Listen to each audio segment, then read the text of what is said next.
bonsoir. Alors, est-ce que parmi ceux qui sont dans la boîte, vous, est-ce que par rapport au dernier séminaire, est-ce que quelqu'un souhaite qu'on aborde, même poser une question ou quelque chose que vous voulez qu'on aborde aujourd'hui, parce que bon, on va continuer à partir de là où on était arrêté la dernière fois. Bon, pas tout le monde quand même. J'ai pensé à une chose, enfin, après la dernière fois, ce qui s'est dit voilà, d'actes qui ne pouvaient être cautionnés, enfin d'aucune façon. Quoi que vous pouvez cautionner?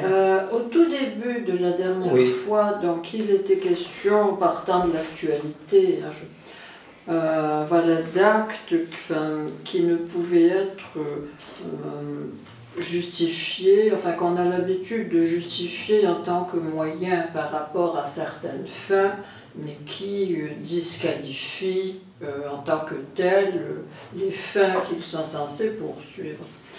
Et j'ai pensé, j'ai associé à la guerre d'Algérie, qui est un ensemble d'événements parmi d'autres, bien sûr, mais qui illustre bien ça.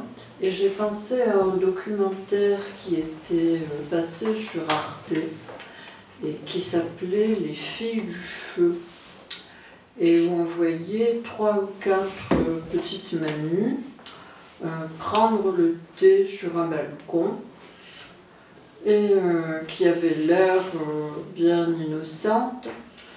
Et il y a quelques décennies, ces petites mamies étaient de très jolies jeunes filles, et c'était elles qui posaient les bombes dans les cafétérias, un peu partout à Alger, où se rassemblaient les Français et les Algériens un peu trop européanisés. Et donc le journaliste leur a demandé, enfin, qu'est-ce que ça vous fait avec le recul, et elles ont dit, eh bien, nous avons utilisé les moyens qui étaient à notre disposition. Vous croyez que si on leur avait demandé gentiment, les Français seraient partis? Alors, effectivement, bon, l'histoire semble leur avoir donné raison, mais en même temps, il semble qu'il y ait dans ces cas-là un prix du sang à payer. Enfin, oui, alors écoute, l'histoire du pays étant rattrapée par des événements du même ordre. Non mais bon, justement, on va aborder ça aujourd'hui parce que bon, c'est vrai que, je sais pas, pour des gens qui s'incorporent ici en direct, après par YouTube, je sais pas, au séminaire, un séminaire qui s'appelle Comprendre, agir dans la complexité. Et on dit, mais pourquoi est-ce qu'on parle d'engagement politique, social, et pourquoi est-ce qu'on va aborder aujourd'hui, effectivement, l'actualité de cette guerre au Moyen-Orient et les effets? Pourquoi est-ce qu'on parle de ça? Bon, alors donc on tenait avec Bastien de préciser que, au fait, dans notre travail de recherche et aussi d'engagement politique, social et scientifique, n'est-ce pas? Nous, ça fait des années que nous travaillons sur ce qui est dit d'une façon rapide et des segments de construction d'un nouveau paradigme, n'est-ce pas? C'est-à-dire, nous essayons de comprendre d'une façon très très large et abarcative tout ce qui regarde au grand changement épocal, n'est-ce pas? C'est-à-dire que nous partons de la crise de l'Occident, de la crise de ce qu'on appelle le monde colonial, des sels, etc., etc., mais en situant même cette crise dans quelque chose d'encore plus profond, qui est effectivement la fin de l'Anthropocène, n'est-ce pas? Ou les points de non-viabilité de l'Anthropocène, d'un mode de production d'habiter le monde. Donc, nous partons de cette dimension-là, disons, de cette contextualisation-là, et depuis le début, nous avons dit, nous allons étudier dans les différentes dimensions où se décline une crise si profonde n'est-ce pas? Alors, c'est vrai que chacun voit midi à sa porte, c'est-à-dire que quelqu'un voit la crise à un niveau scientifique, à un niveau de la recherche, à un niveau social, à un niveau économique, politique, mais notre pari et notre hypothèse lourde de base depuis très longtemps, quand même, qu'on a beaucoup travaillé là-dessus théoriquement et pratiquement dans les laboratoires sociaux ici, en Argentine, en Uruguay, etc., au Brésil.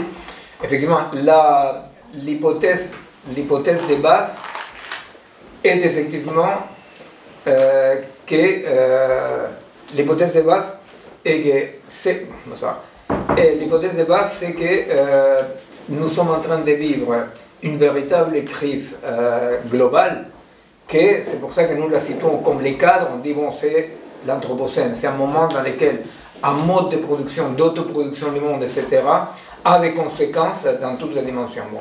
Alors nous avons exploré pendant longtemps les changements d'un point de vue épistémologique, technologique, philosophique, n'est-ce pas? On a beaucoup travaillé en philosophie très concrètement, mais cette année, on avait dit, cette année c'est l'année où on va décliner ça théoriquement et pratiquement par rapport à la dimension politique et sociale de la chose. Toujours c'était théorique et pratique. Bon, l'engagement du collectif pratique, c'est pas de cette année, c'est-à-dire ça fait 30 ans que le collectif existe en France, en Argentine, en Uruguay, au Brésil, en développant les hypothèses qui sont les hypothèses d'une horizontalité, de contre-pouvoir, etc., n'est-ce pas? Mais cette année, on a dit, bon, on va aborder les questions, dans les séminaires, les questions de l'engagement politique. Il s'avère que ça coïncide avec ce qui est en train de se passer, mais je vous rappelle quand même que nous avons, quand on a commencé cette année, les rapports les plus directs qu'on avait avec l'actualité, c'était avec l'Iran, avec notre groupe d'amis du collectif en Iran, qui était en contact avec nous en pleine insurrection. Vous vous rappelez que même on a eu très peur parce qu'après une réunion Zoom avec les groupes d'Iran, il y avait Buenos Aires, Paris, plusieurs régions d'Iran. Il y a eu 2 de nos copains qui ont été arrêtés. Et bon, à partir de là, on a pris des mesures de sécurité, etc. C'est pour ça qu'il y a les gambas. On a pris des mesures de sécurité, mais bon, les gars, ils sont sortis, heureusement, eux, bon, c'est un peu égoïste de dire, parce que les autres, une horreur, mais bon, heureusement, ils n'ont pas été torturés, ils sont sortis. Mais donc, c'est pour dire que les séminaires de cette année qui a commencé avec la question plus politique étaient axés sur 2 piliers. Le travail qu'on fait depuis 3 années avec de ce qu'on appelle les peuples originaires, des personnes minorités ou des groupes en Amérique latine, du Mexique jusqu'à Ushuaia, n'est-ce pas? C'est-à-dire avec des Indiens, de la communauté indienne, des militants, des artistes, etc., que ça fait 3 ans, non, qu'on a commencé le travail avec eux. Au moins 3 ans, ouais. Parce qu'à un moment donné, on s'est dit, vous vous rappelez, lié à des copains qui avaient gagné des élections à Corbeil-Essonnes, et c'est bon. Bref, on a dit, effectivement, il faut quand même qu'on essaie de voir quels sont les enseignements qu'on peut tirer de l'agir, mais dans ce sens-là, l'agir politique, l'agir social et politique. Donc, pendant toute la première partie de cette année de séminaire, on a parlé de ce que disaient de façon très contradictoire, parce qu'ils n'étaient pas tout à fait d'accord avec nous, surtout les représentants des peuples originaires, bon, il y avait et les Iraniens. Et tout à coup arrive cette réalité en Palestine-Israël, et alors donc effectivement aussi, on prend ça, et on a pris ça sur un biais concret qui était, vous imaginez, de notre point de vue, continuer à parler de l'agir social et politique en ignorant ce qui est en train de se passer là, ça nous semblait un tout petit peu bizarre, non? Alors on est parti d'un premier document qu'on a écrit comme ça, comme une réaction, qui est au 7 octobre, non? Alors on a sorti un document qui est un document qui est en fidélité avec vraiment tous les courants des contre-pouvoirs du Mexique, Chiapas, etc., les Santerre du Brésil, bon, tous nos amis, c'est une fidélité avec ça qui est la position très très claire de que le terrorisme est toujours réactionnaire. Alors ici en France, ça a provoqué des discussions sans fin, etc. Mais c'est drôle parce que c'était quelque chose que, pour tous nos copines, nos copains, c'était quelque chose qui venait de très loin parce que les groupes révolutionnaires de lutte armée en Amérique latine, classiques, disons, je ne parle pas des Sentiers Lumineux ou de certains groupes en Colombie, je parle des groupes guévaristes, pour être clair, et bien pour nous, toujours était clair que les moyens, la fin ne justifie pas les moyens, n'est-ce pas? Et il y a un geste guévariste qui va assimiler moyens et fin, n'est-ce pas? Et on considérait qu'effectivement, il y avait la possibilité qu'au contraire, qu'on trahissait la fin abstraite quand on utilisait n'importe quel milieu dans le présent situationnel concret. Bon, on a sorti ça, et le dernier séminaire, avant que je parte en Argentine, que c'est là qu'on a fait toutes les réunions pour finir un tout petit peu, arrondir ces 3 années de travail commun, on a fait donc un séminaire autour de ça, en prenant l'exemple des conflits actuels. Alors aujourd'hui, on va reprendre là-dessus, mais effectivement, la question, c'était dans tous les cas de préciser ça, n'est-ce pas, de dire, c'est pas que tout à coup on laisse de côté tout le côté épistémologique, le côté... l'écoute sur mes papiers, qu'on laisse de côté le fait que c'est un séminaire sur voilà, penser agir dans la complexité pour parler de l'actualité. Simplement, bon voilà, on analyse cette actualité dans ces cadres-là. Alors, avant de venir à la question, quand même, revenir un tout petit peu à la question du terrorisme, effectivement, il y a quelque chose que nous voyons tous et toutes, j'imagine, autour de nous.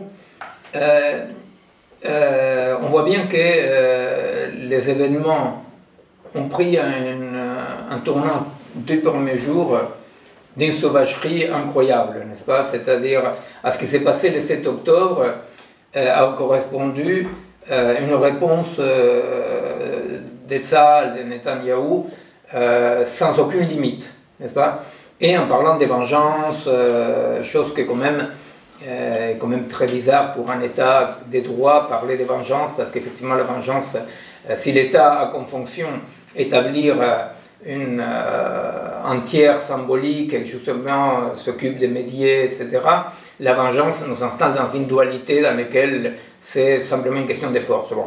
Alors par rapport à ça, la réaction en général que nous voyons, c'est, nous on dirait que la barbarie, quand c'est des chaînes à ces points-là, n'est-ce pas, sans tomber dans l'analyse stupide de est-ce que c'est vrai ça, est-ce qu'on a éventré cette femme ou est-ce qu'on a tué cet enfant, mais qui a tué l'enfant? Bon, c'est-à-dire en enjambant tous ces trucs, ces comptabilités minables qui en général est simplement utilisée pour justifier un côté ou l'autre, n'est-ce pas? En enjambant ça, nous, on pense que effectivement, et après on verra en quoi avoir avec nos hypothèses d'une lecture situationnelle de la réalité, n'est-ce pas? En enjambant ça, c'est que nous pouvons voir déjà ici, non, sans jouer à être là-bas comme certains, et bien, c'est cette horreur, cette gêne que les gens sentent, n'est-ce pas? Que par exemple, par rapport à la guerre d'Ukraine, on n'a pas vu ça. Les gens se sentaient gênés, ou pas gênés, ou touchés, mais il y a eu quelque chose dans cet déferlement comme ça de brutalité qui faisait que les gens se sentaient vraiment touchés, n'est-ce pas? Et alors souvent il y a quand même une hystérisation de l'actualité, vous savez, il y a toujours l'hystérisation de la réalité que dès qu'il y a un événement, tout le monde avait un cousin ou l'ami d'un cousin qui était, vous voyez, et alors c'est peu crédible quand les gens disent je suis touché par le monde. En tant que cette fois-ci, on peut croire qu'effectivement il y avait quelque chose qui touchait les gens, et je crois qu'une des choses qui touchait les gens, c'était que la barbarie offre à tous les humains un miroir. C'est-à-dire que quand se déclenche la barbarie, tout se passe comme si, en voulant regarder les actes barbares, il s'est passé quelque chose de très gênant, c'est qu'il y a un miroir, n'est-ce pas? C'est-à-dire que la barbarie nous renvoie à nous. Hein? C'est-à-dire, la barbarie, elle est seulement humaine, n'est-ce pas? Et plus elle est barbare, plus elle est terrible, plus elle est horrible, plus nous renvoie à notre humanité, n'est-ce pas? Alors il y a toujours des malins qui essaient de chercher d'un point de vue biologique, vous voyez, éthologique, si est-ce qu'il y a des fourmis, je ne sais pas quoi, mais la vérité c'est que ces déferlements d'horreur toujours nous offrent un miroir, de la même façon qu'Hiroshima nous offre un miroir, que la Shoah et Auschwitz nous offrent un miroir, vous voyez, que les massacres au Cambodge nous offrent un miroir. Alors qu'est-ce qui se passe avec ces miroirs? C'est-à-dire, je veux dire que c'est là où effectivement on sent qu'il y a quelque chose qui nous regarde, non? Qui nous regarde. C'est-à-dire qu'on ne peut pas éviter ces auto-regards, de dire non mais, attends, je suis aussi un humain, je ne suis pas un humain, est-ce que l'autre est un humain, n'est-ce pas? Mais en tous les cas, quoi que ce soit, quand ça touche comme ça, on doit essayer de répondre à cette question. N'est-ce pas? Tout le monde essaye de répondre à cette question. Alors, la réponse la plus courante, et que ça sera certainement toujours comme ça, est de casser les miroirs, n'est-ce pas? Et de dire la barbarie est de l'autre côté, n'est-ce pas? Et de dire, voilà, ceci n'a pas pu arriver de mon côté, parce que la barbarie, c'est toujours l'autre. En quoi? Ils ont tout à fait raison, parce que les barbares, c'est toujours l'autre, dans le sens de que on nomme barbare à l'autre, et après on peut appliquer la barbarie sur les barbares, vous voyez, c'est-à-dire, dès que je désigne quelqu'un comme barbare, je peux appliquer la barbarie.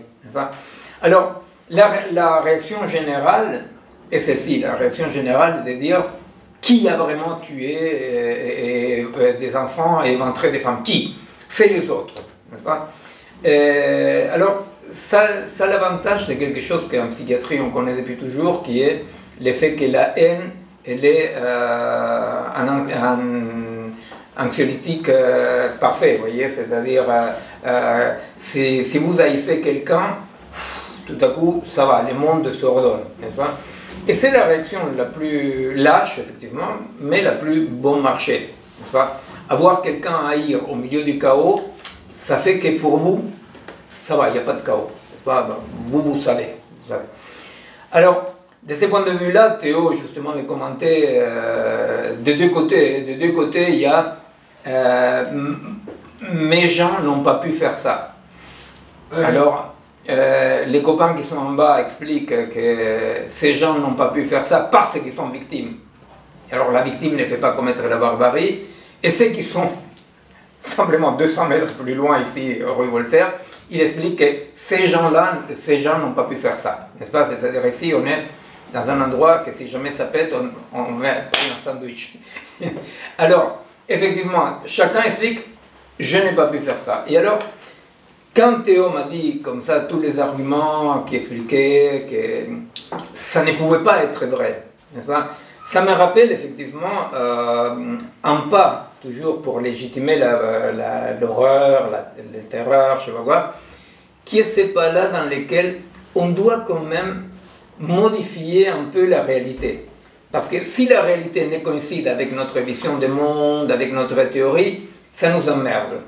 Et il y a très longtemps, avant que la plupart de vous soient nés, il y avait des groupes d'ultra-gauche en Europe qui, d'une façon surprenante, niaient la Shoah.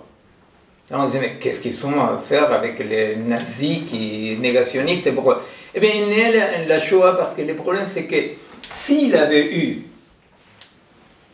l'extermination des Juifs, ceci allait au-delà de la lutte des classes. Vous comprenez? Ceci appelait à une sorte d'unité au-delà de la lutte des classes. Alors, ça n'allait pas. Vous voyez, vous pouvez trouver maintenant, grâce à Internet et tout ça, vous pouvez trouver facilement. Mais vous voyez, c'est-à-dire, ces gens de ce qu'ils appelaient eux-mêmes la ultra-gauche, n'est-ce pas?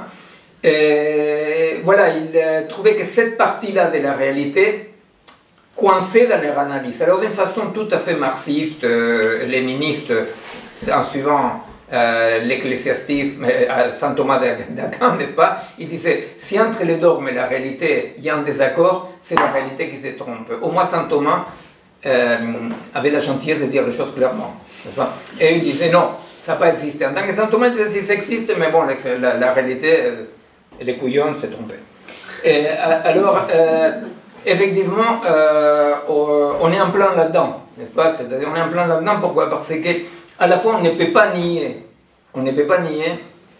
la jouissance qui provoque le fait de dire « Allez, on y va », n'est-ce pas? Là, je peux haïr clairement, là, j'ai ma petite barbarie légitimée, vous voyez? Alors, voilà, face à ces miroirs qui nous offrent une déferlante d'horreur comme ça, face à ces miroirs qui dit mais attends, hein, aucun kleps, aucun éléphant, aucune fourmi fait ça. C'est vous les humains, hein, c'est toi, c'est toi. Mais toi, moi non, c'est l'autre. Et alors l'autre n'est pas humain, ou je sais rien. Bon. Face à ça, effectivement,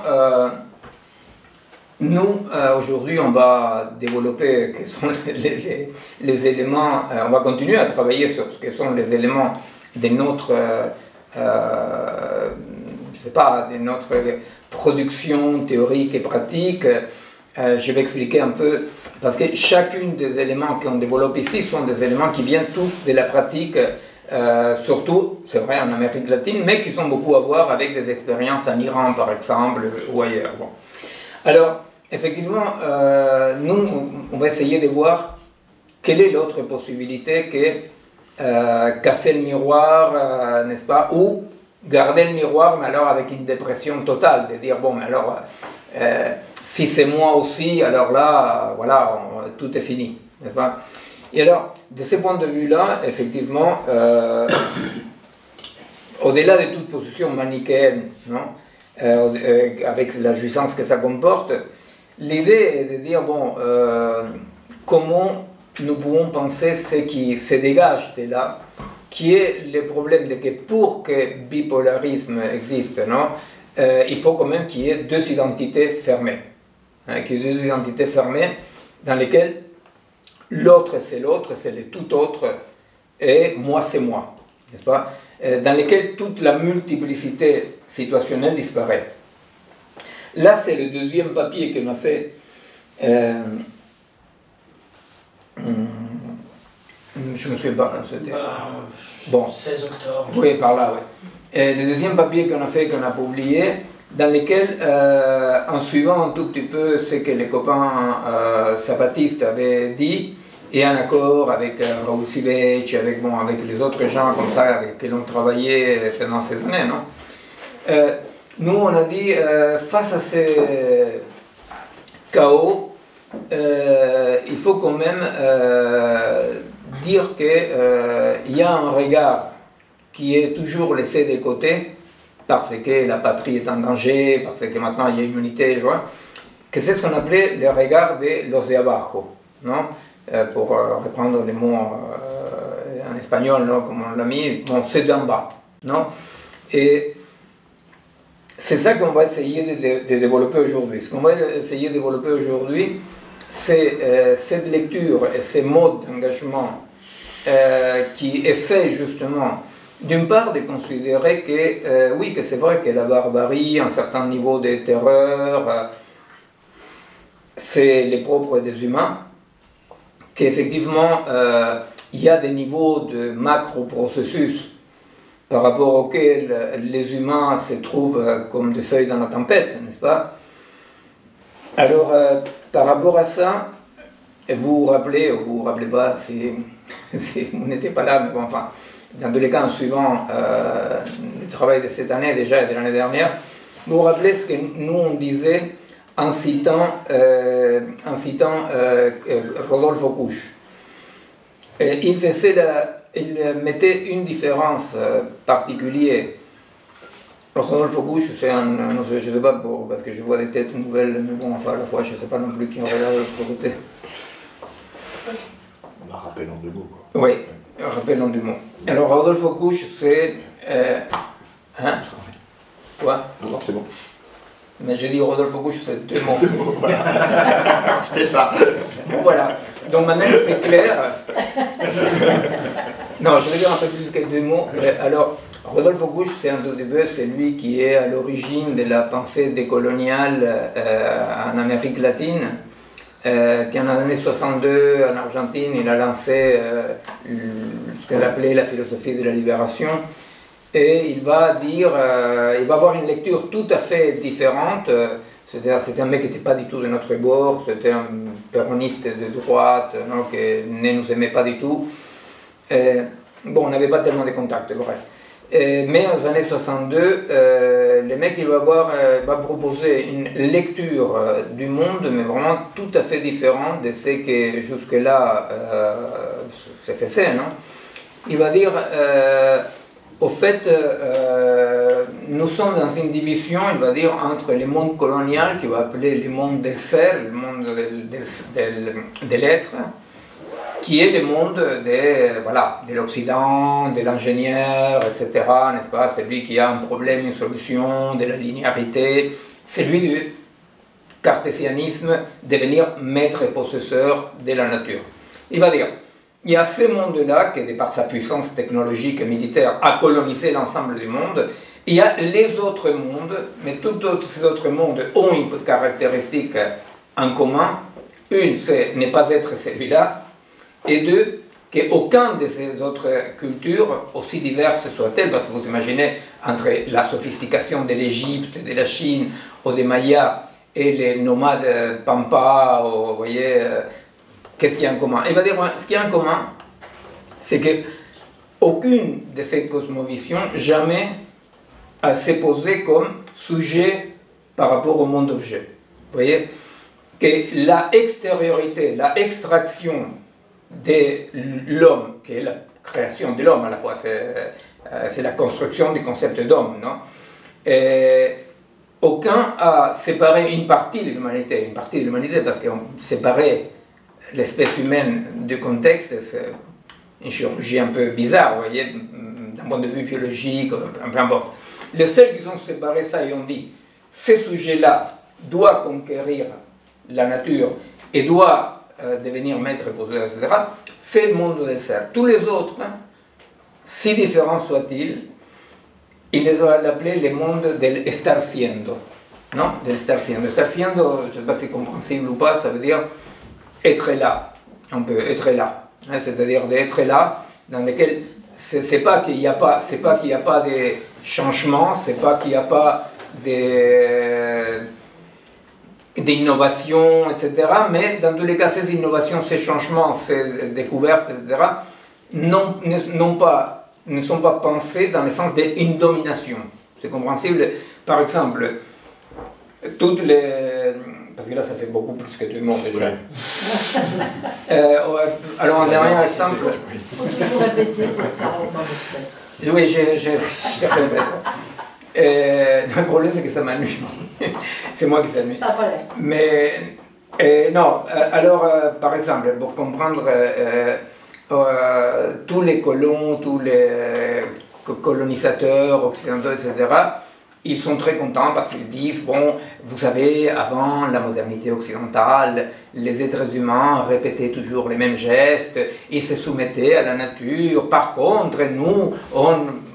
Alors, quand on voit l'Égypte, n'est-ce pas, que les mecs avaient calculé à quelques centimètres près le diamètre de la Terre, qui avaient été capables de développer une technique qu'on ne connaît toujours pas, comment ils sont foutus pour faire les pyramides, vous voyez. Alors on voit qu'ils possédaient des techniques et des savoirs immenses, sauf que ces techniques et ces savoirs ne sont pas ordonnés comme une arme de domination de la nature, sinon que c'est pensé dedans. Vous comprenez? C'est-à-dire que c'est une particularité, mais c'est pensé dedans. C'est-à-dire aucun a pensé, bon, etc. Alors, parmi les différences entre le monde colonial del ser et de l'estar siendo, parce que c'est ça les points avant les 2 mots, Busch va dire l'homme de la ville, lui il l'appelle comme ça, il appelle l'homme de la ville et l'Indien. C'est comme ça qu'il dit, il a vécu une bonne partie de sa vie au nord-ouest de l'Argentine, dans les hauts plateaux, voilà, parmi les Indiens qu'il y a. Et en fait, c'était un Allemand. Bon. Et alors, il va dire la différence entre l'homme de la ville et l'Indien, c'est-à-dire toutes les cultures non modernes, c'est que l'homme de l'Indien, il va dire, il craint les dieux. Mais il craint les dieux, ça ne veut pas dire qu'il craint Jésus-Christ, ou Jéhovah, ou Mahoma, vous voyez, c'est-à-dire que non. C'est-à-dire, il craint les dieux, ça veut dire être tout à fait conscient qu'il y a des forces de la nature, des forces de l'histoire, et même des surdéterminations de l'être humain même, qu'on ne peut pas maîtriser. Vous comprenez? C'est-à-dire, il va dire, l'homme non moderne, pour le dire comme ça, l'homme non moderne est celui qui fait avec. Alors faire avec, ça ne veut pas dire, contrairement à ce qu'il croit Sarkozy par exemple, que ça veut dire que je supporte. Non, pas du tout. La construction, par exemple, ne serait-ce que de la culture en terrasse, par exemple. Ça montre bien que non, c'est-à-dire, on voit bien qu'il y a des forces qu'on ne peut pas maîtriser, mais on compose organiquement avec ces forces-là. Vous comprenez? J'insiste là-dessus parce que les fantasmes de la répétition permanente des peuples non modernes est un fantasme très colonial etc. Bon. Alors il va dire, l'homme donc non moderne, les cultures non modernes craignent les dieux. Alors vous savez, même dans la Grèce antique, les dieux sont les métaphores des forces de la nature. Hein? C'est-à-dire chaque dieu représente une force. C'est-à-dire que c'est pour ça qu'Hérodote dit cette phrase fameuse, les Grecs ne croyaient pas à ces dieux, à leurs dieux. Ils ne croyaient pas, c'est-à-dire quoi? Ils ne croyaient pas, c'est-à-dire qu'ils ne pensaient pas qu'il y avait Poséidon. Poséidon représente une force de la nature avec laquelle il faut composer. Et il y a aussi toute une partie des pratiques sacrificielles, que les pratiques sacrificielles sont une sorte de remise en ordre, remise en forme et en représentation du non maîtrisable. N'est-ce pas? Bon. Il va dire, par contre, l'homme moderne, pour le dire comme ça, en allant vite fait, il ne craint que l'homme. Vous comprenez? C'est-à-dire, parce qu'effectivement, c'est la solitude cartésienne. Non? C'est-à-dire, il y a l'homme et la nature inerte qui est là, que je dois maîtriser. Alors, la seule chose que je peux craindre, c'est l'homme. Vous voyez? C'est compréhensible ça. C'est-à-dire, craindre l'homme, ça veut dire l'homme est le sujet. Donc, le seul auquel je peux m'opposer, c'est à celui qui est le sujet. Alors ça peut être un sujet méchant, gentil, etc. Mais dans tous les cas, c'est l'idée de l'homme qui remplace la divinité. Donc je crains l'homme. C'est pour ça que, par exemple, toutes les théories économicistes d'un marxisme un peu dégradé, il faut dire quand même, agissent comme une sorte de Sherlock Holmes un peu bête qui dit chercher l'intérêt économique. N'est-ce pas? Et alors là, voilà, il y a quelqu'un derrière. Ou même, par exemple, quand on parle du développement aujourd'hui, la haute technologie, on voit une grande opposition à toute pensée comme ça qui dit on a la face à des combinatoires qui ont une certaine autonomie, et alors, ils disent bon, d'accord, la technologie, tout ce que tu veux, mais qui est derrière? N'est-ce pas? Toujours qui est derrière? Qui est une pensée tout à fait coloniale et moderne, n'est-ce pas? Qui est l'idée de que derrière les processus, il y a toujours quelqu'un. Qui tire les ficelles. Qui tire les ficelles, exactement. Et je vous ai raconté l'anecdote un jour quand il y avait le fameux volcan d'Islande qui avait arrêté tous les avions dans le monde. J'étais au nord du Brésil où on était dans une campagne, c'était la campagne de fermeture des HP, etc. Non? Et on voulait rentrer. Mais il y avait on ne pouvait pas voler. Et alors, il y avait quelques ritals avec nous, parce qu'on était tous dans le même programme, alors quelques argentards, on disait, bon merde, on ne peut pas voler. Et les Français, ils sont tous dégainés leurs portables et ils sont mis à appeler le consulat, parce que c'était un scandale. Écoute, qu'est-ce que tu veux faire, tu vois? Mais voilà, vous comprenez, c'est rigolo, n'est-ce pas? En plus, c'est toujours rigolo de charrier les Français. Mais effectivement, vous comprenez, cette idée de on ne craint que l'homme. Alors, mais qu'est-ce qu'il fait le consul quand même? Je paye mes impôts quand même, vous voyez? C'est-à-dire, ben, écoute, il y a un volcan qui a explosé, et alors, ils n'ont pas été jusqu'à dire, il y a quand même quelqu'un derrière, mais ils le disent après, vous comprenez? Parce qu'ils disent, on aurait dû prévoir. Vous voyez, c'est-à-dire que la pensée coloniale, elle a la peau dure.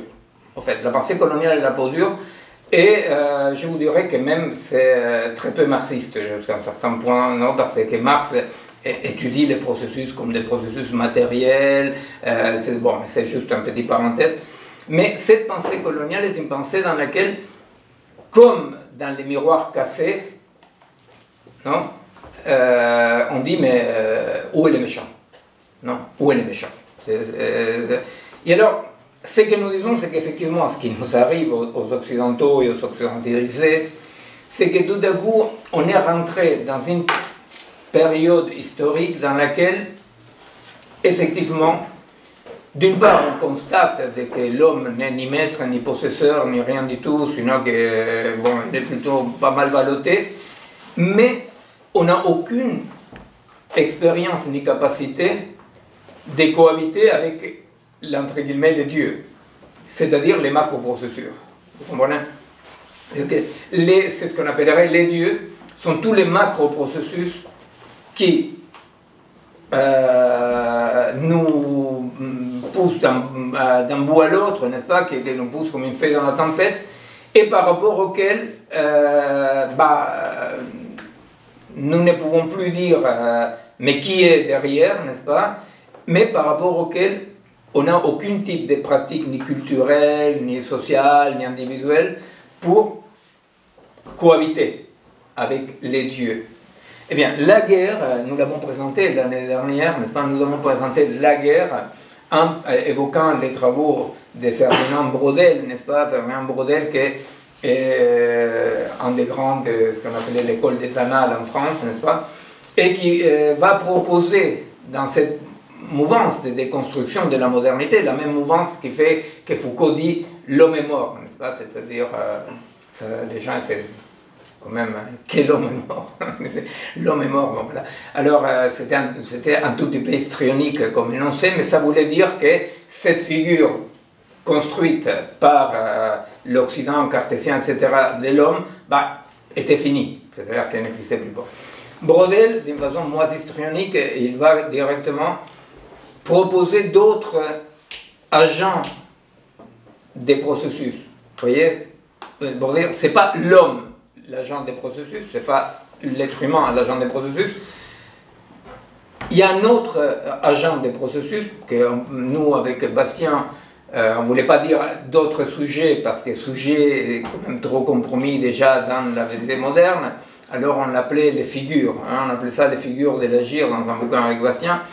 Alors donc, Braudel va chercher d'autres agents et figures de l'agir, et son fameux livre que je vous conseille vraiment de lire parce que, d'abord parce que c'est intéressant, parce que ça fait très longtemps, non? Et on voit comment on est en retard par rapport à ça. Même, mettons, ne serait-ce que la déconstruction de l'homme occidental, la mort de l'homme de Foucault.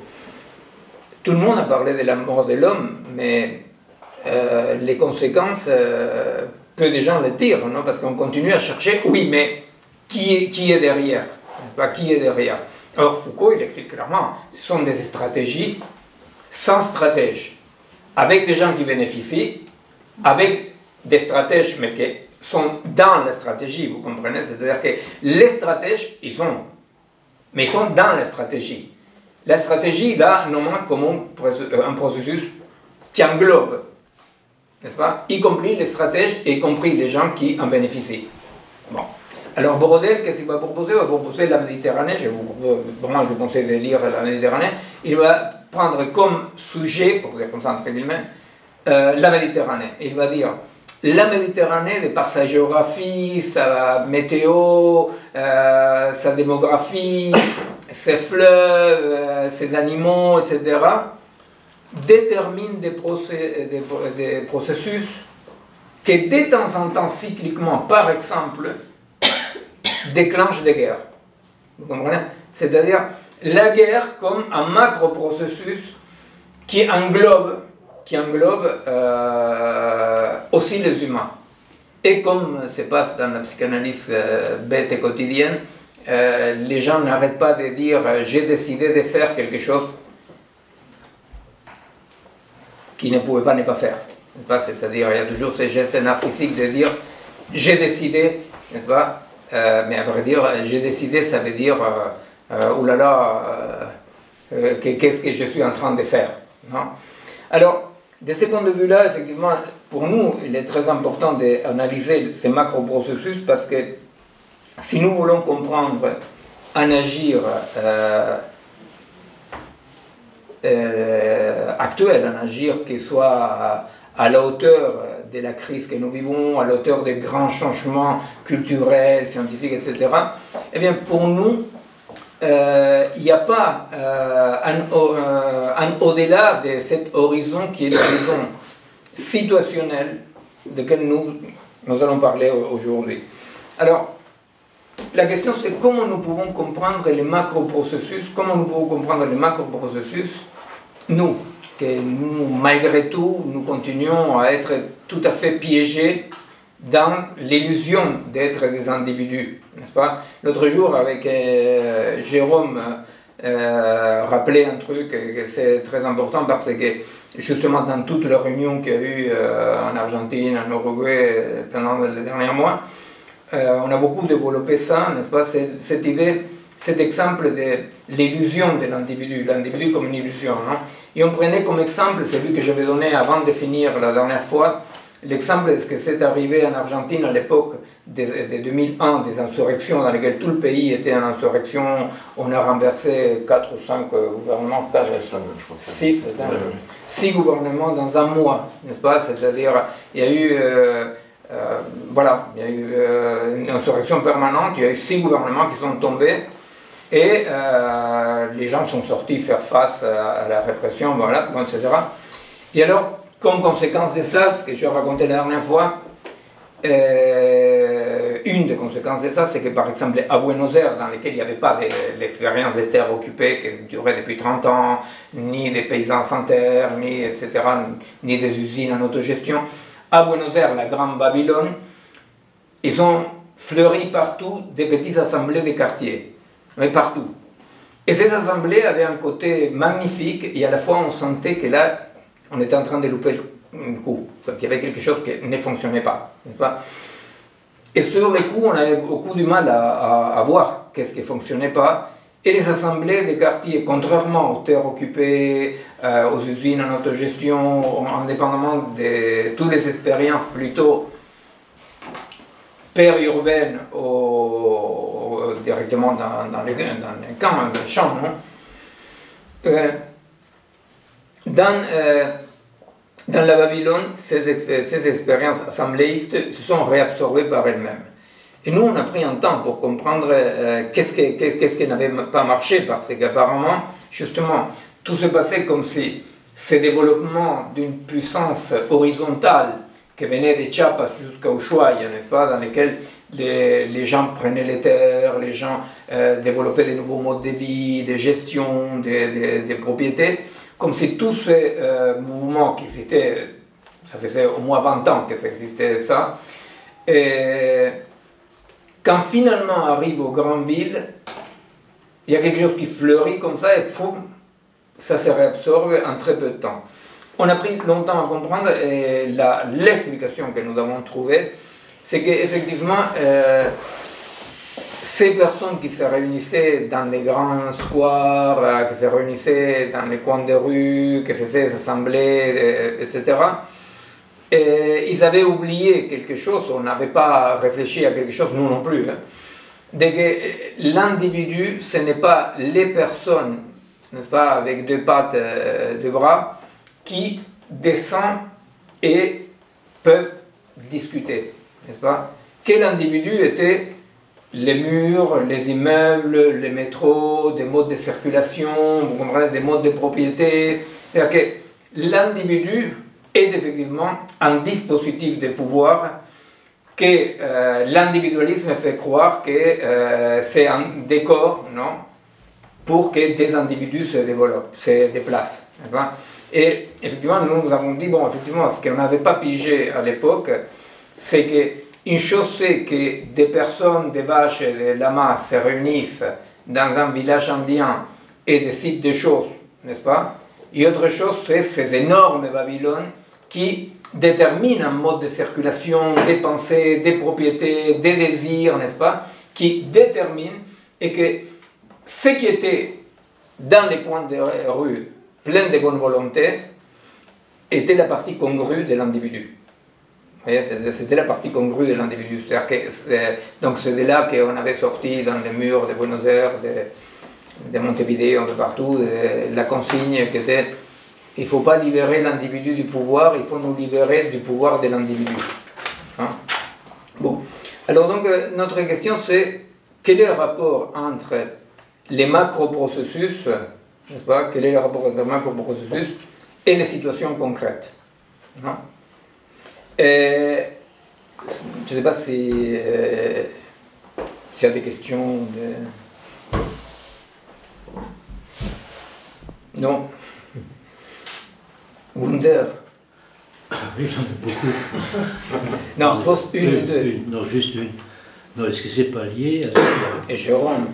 Comme dit Rousseau, pour qu'il y ait une démocratie active, il faut que ce soit réduit. C'est-à-dire, dans un village, ils ne sont pas nombreux, ils peuvent décider pour agir sur quelque chose. Dans une ville, ils sont combien? 2 millions, 3 millions? À Buenos Aires, 10 millions. 10 millions. Comment faire que 10 millions se mettent d'accord pour changer quelque chose? Est-ce que ce n'est pas une question de taille? Si, mais les 10 millions, ils n'habitent pas dans une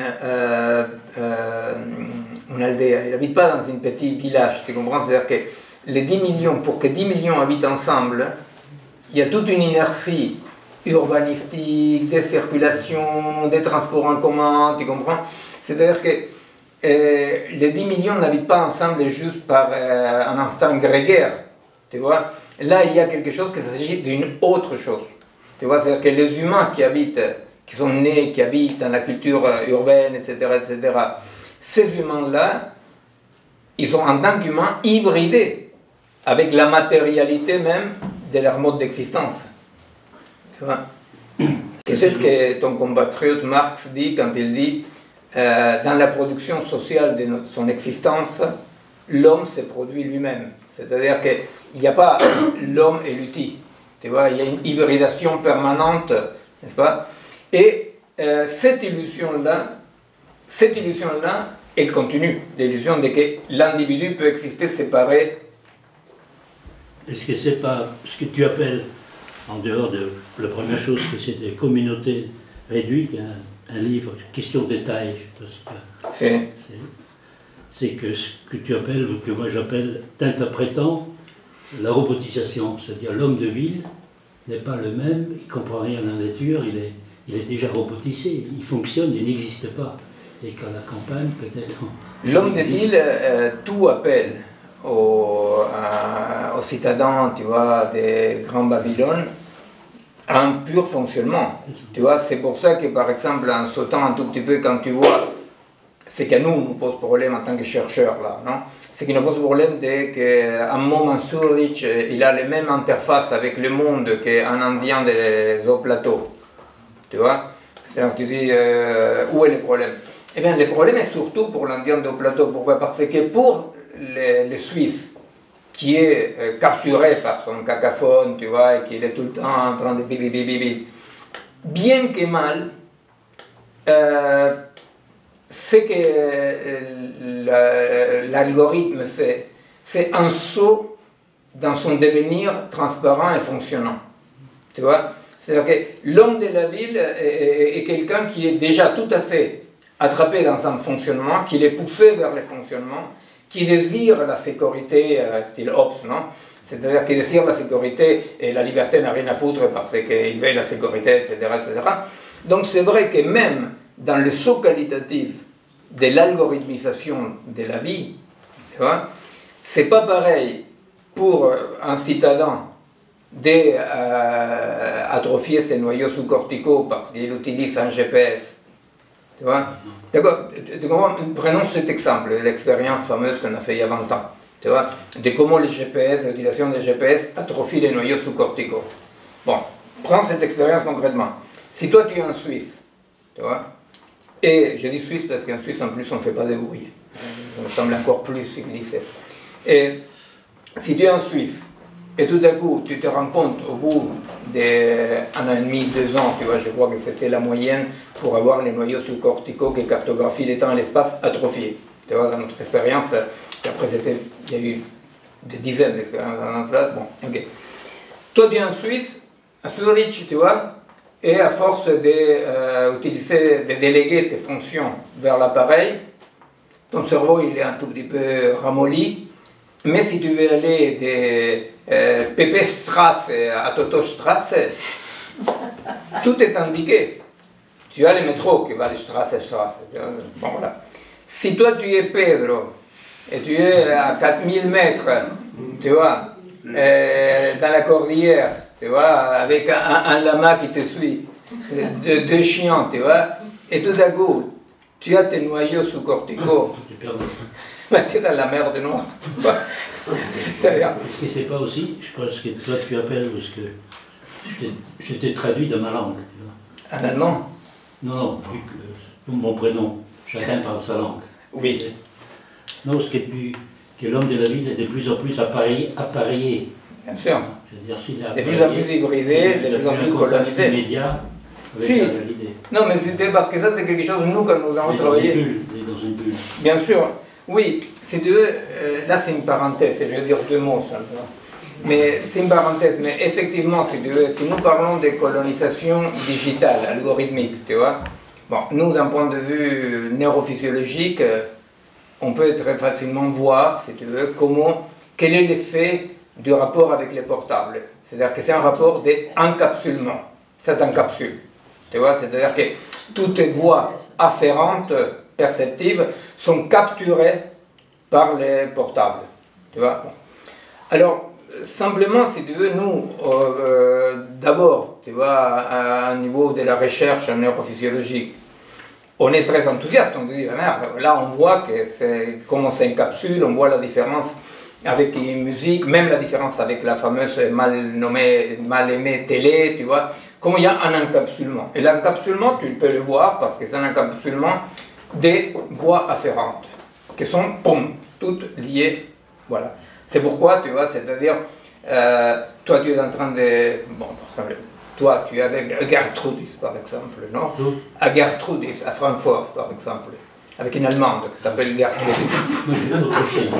Ah, tu es autrichien. Et Vienne, c'est... Ah, et c'est fini, là, ça n'appartient plus à l'Allemagne. Et en même temps, un peu comme l'Italie, c'est pas grave. La Sicile, c'est l'Afrique. C'est pas grave, toi tu essaies de m'embobiner, tu es avec Gertrudis à Vienne. Ok. Et alors donc, vous avez tous vu, il y a toi et Gertrudis en train de parler. Il y a le cacaphone à côté. Qui est prioritaire par rapport à Gertrudis? Le cacaphone, toujours. Alors, c'est pas une question de... alors nous, on a voulu comprendre ça d'un point de vue de la perception, simplement, tu vois, c'est-à-dire pas moralement, de dire « Ah, c'est impoli », tu vois. Effectivement, c'est une des manifestations de la capture encapsulante de la machine, tu vois. Et alors, le pas suivant, parce que d'un point de vue neurophysiologique, les gens sont très contents, ça y est, on a montré. Mais d'un point de vue déjà un peu plus social et politique, tu te dis, merde, mais si tout le monde est colonisé par ce type d'interface, pas tout le monde vit la même chose, tu comprends? C'est-à-dire que pour les colonisés, pour l'Africain, pour l'Indien, chez nous, tu vois, je sais pas quoi, ça signifie une déterritorialisation dangereuse. Pour l'autre, il y a une déterritorialisation, mais quand tu vis dans Babylone, tu es déjà déterritorialisé. Déjà, tu es dans un fonctionnement et tu existes, tu vois, il y a quelques situations dans lesquelles tu existes, quand tu tombes amoureux de la voisine, tu vois, quand meurt un ami, alors tu te dis, ah, mais la vie, quel sens, tu vois, il y a quelques petits laps dans lesquels les gens existent, tu vois, mais c'est difficile d'exister dans la vie. Tant que l'autre, tu vois, s'il est déconnecté, tu vois, bon voilà, alors c'est le deuxième pas. Tu vois, juste une question, je ne veux pas. Est-ce que tu as lu, il y a aussi une pièce de théâtre, les Hic en Afrique? Non, ça rime dans tous les cas. Les Hic en Afrique. c'était une tribu qui avait, alors c'est ce que tu dis par rapport à l'Amérique latine, il y avait un lieu sacré. Et une société pétrolière a réussi à les chasser de là. Ils sont devenus comme des animaux, pas des animaux au sens j'adore les animaux, et ils se volaient entre eux. C'est leur monde symbolique s'est complètement effondré. C'est un ethnologue, les IKS. Écoute, dans tous les cas, par rapport à cette rupture des structures, effectivement, c'est quelque chose qui est très dit dans le mouvement décolonial, c'est qu'il y a un type de patriarcat, un type de violence, un type de guerre qui est propre du monde colonial. Alors, dit comme ça semble un peu justement cette tentation de la bipolarité du mouvement décolonial par rapport aux colons, mais il y a un élément profondément vrai, c'est que la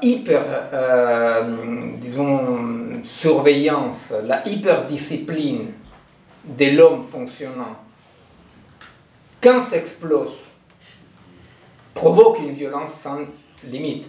Parce qu'effectivement, si tu veux, les propres du monde fonctionnant de la haute technologie est de vaincre les limites, de déréguler, tu vois, voilà, comme dirait l'autre des villes, de vaincre la mort, tu vois, ou des trucs comme ça. Alors, ça c'est l'idéal, mais la réalité aussi.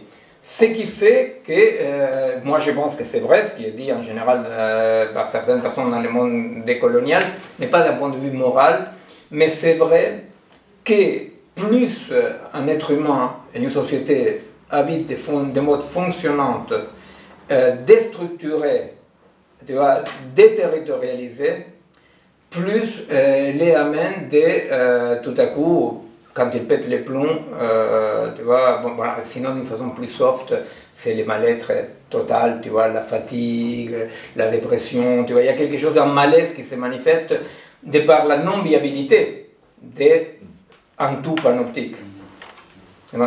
Alors, par rapport à revenir un pas en arrière, question que si quelque chose commençait à devenir clair, éviter, n'est-ce pas? Et au fait, nous bougeons avec l'idée qu'existe, non? Un soubassement situationnel, n'est-ce pas? Duquel émerge, par rapport auquel on regarde les processus macro, enfin, je dis autrement. Chacun est dans sa situation, n'est-ce pas?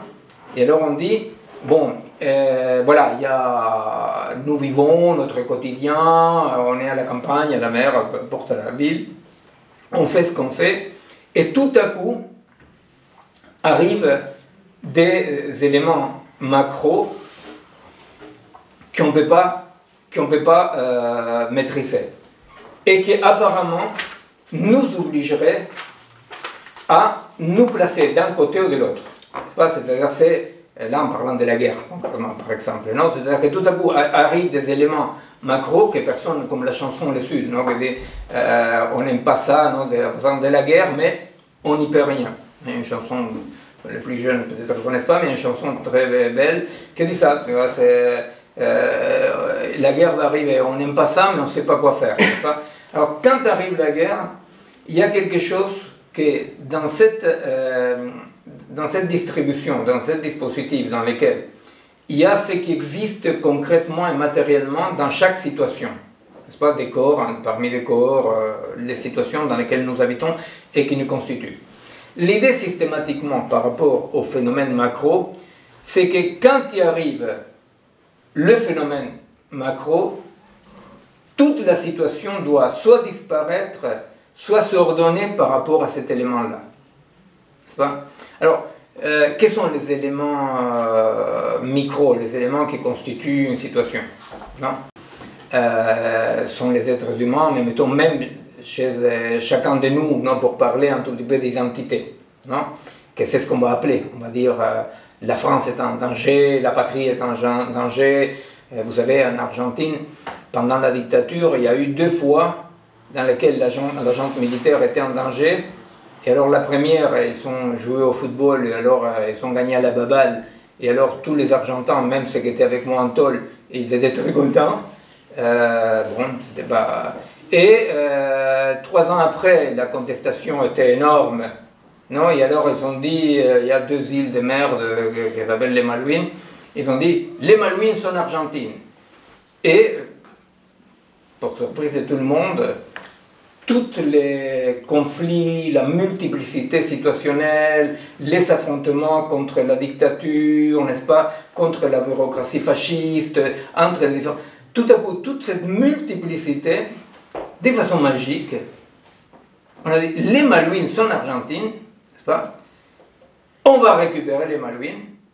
Et les prisonniers politiques se mettaient à donner leur sang pour les soldats qui allaient récupérer les Malouines. C'était fini les manifestations, c'était fini la contestation.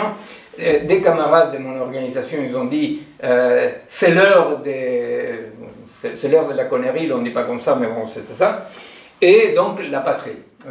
Alors, nous, ce qu'on veut analyser aujourd'hui, c'est un tout petit peu ces rapports. C'est ça qu'on voulait analyser aujourd'hui. Alors, nous, ce qu'on veut analyser aujourd'hui, c'est ces rapports, n'est-ce pas, entre les situationnels et les macros. C'est-à-dire ces moments dans lesquels, tout à coup, on dit il y a quelque chose qui n'a rien à voir avec vos vies concrètes, mais qui dorénavant, poum, doit ordonner vos vies concrètes. Vous comprenez? Alors, ça peut être n'importe quel élément macro, ça peut être aussi une tempête, ça peut être un volcan, effectivement, mais là, on parle de la guerre. C'est pas comme... C'est l'anthropocène aujourd'hui. Si, mais moi je voulais parler de la guerre, Gunther. Mais tu me comprends. L'anthropocène, c'est l'élément fondamental. Alors moi je vais faire quelques dessins. Tu changes tout. Des dessins, oui. Pour être... Parce qu'il me semble que quand je parle, c'est un peu trop clair. Alors, je vais faire quelques dessins pour que ce soit un peu plus concret. Quand on parle de... Tu penses que je vais voir la marque de mon jean? Il faut que tu montres un peu le tableau. Mais non, Oh, et bon. Mets-toi sur le côté. Mais je ne suis pas encore dessiné. Et bien, si Christian n'est pas là, c'est un désastre. Alors, au fait, à quoi on va appeler? À quoi on appelle quand on appelle à ces moments dans lesquels on dit on congédie la pensée complexe, on congédie les contradictions, on congédie la multiplicité, n'est-ce pas? Et on appelle à un élément qui doit ordonner votre vie, n'est-ce pas? Vous voyez, vous me suivez un peu, si, plus ou moins, oui, d'accord. Alors, effectivement, il y a des éléments qui constituent notre vie. Dans la pensée occidentale, les éléments qui constituent chaque individu ou une communauté, ces éléments-là qui sont donnés en général à la naissance, on va considérer que ces éléments-là sont les communs. Sont les communs.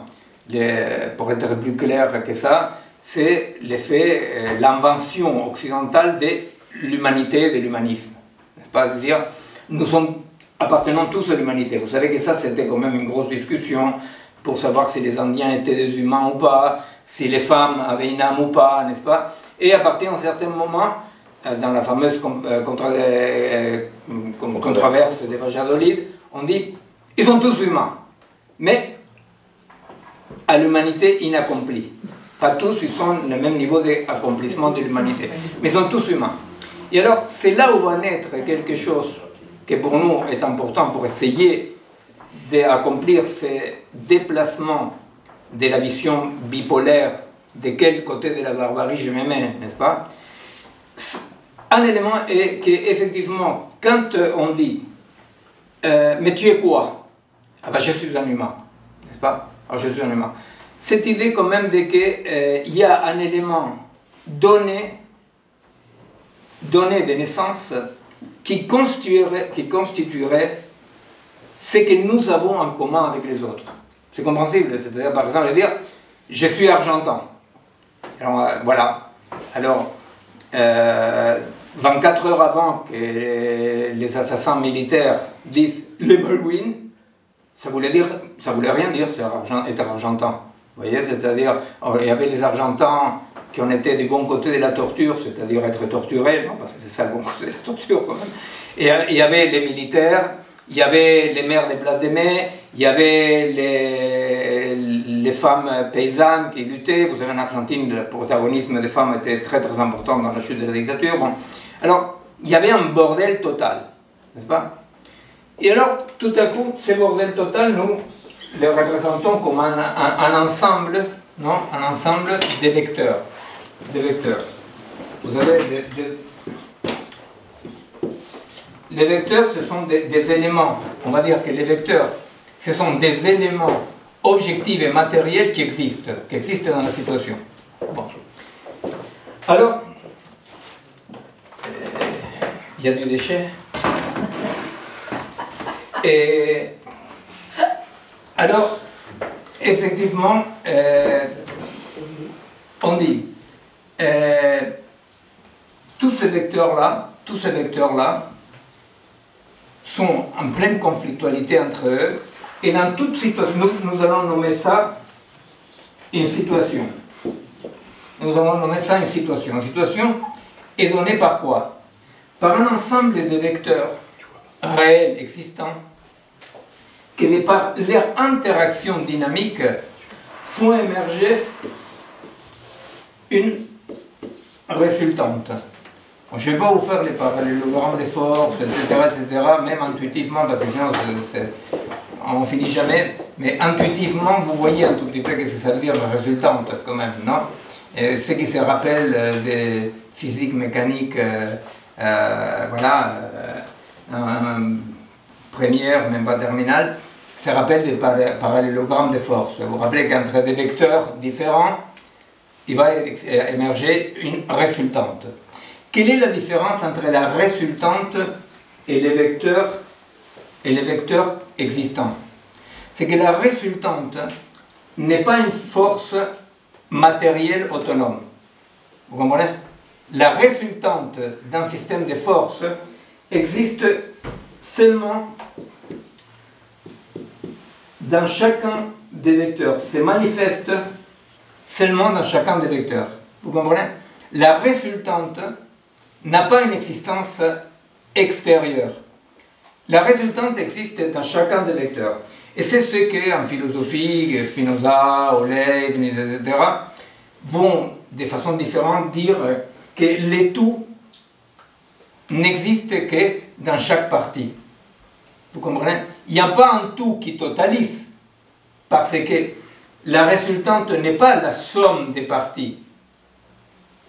La résultante n'est pas la somme des parties. En plus, le tout parfois est moins que la somme des parties. Hein? Mettons par exemple, bon, laissez tomber, croyez-moi sur parole parce que c'est trop long. Et la résultante donc, et c'est tout dans chaque partie. Eh bien, nous allons dire que la résultante, hein, il y a deux façons culturelles très différentes de considérer cette résultante. Hein. Si vous me suivez dans ce schéma un peu simplificateur, mais qui correspond épistémologiquement vraiment à ce qu'on veut dire, n'est-ce pas? Ce n'est pas une caricature en tous les cas. Nous pouvons dire que l'Occident, ce qu'il va faire, il va dire que le sens d'une situation est donné par une résultante qui n'appartient pas à la situation, qui est soit la somme des parties, soit l'articulation des parties, mais qui est extérieure. Et qui est ni plus ni moins que, par exemple, le sens de l'histoire. C'est-à-dire que l'Occident aura une vision transitive du sens dans chaque situation. Transitive, ça veut dire que chaque situation concrète ne trouve pas pour l'Occident son sens, sa rationalité, son axe dans elle-même. Vous comprenez? Il la trouve dans quelque chose qui serait une sorte de super résultante, abstraite, qui, par rapport aux situations, elle est toujours transcendantale et transitive. Vous comprenez? C'est l'essence de l'histoire.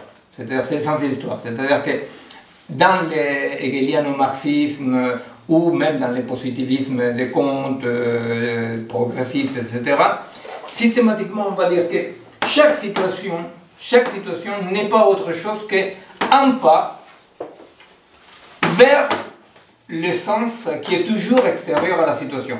C'est ni plus ni moins, si vous me suivez, vous comprenez que je suis en train de parler ni plus ni moins que de l'idée d'avant-garde. Une avant-garde scientifique, culturelle, politique. L'avant-garde est ce qui, depuis la situation, peuvent comprendre quelque chose de ce sens-là extérieur à la situation. C'est compréhensible? Donc ils disent, malgré ce que vous vivez, malgré ce que vous expérimentez, le sens, il est extérieur et moi je le vois.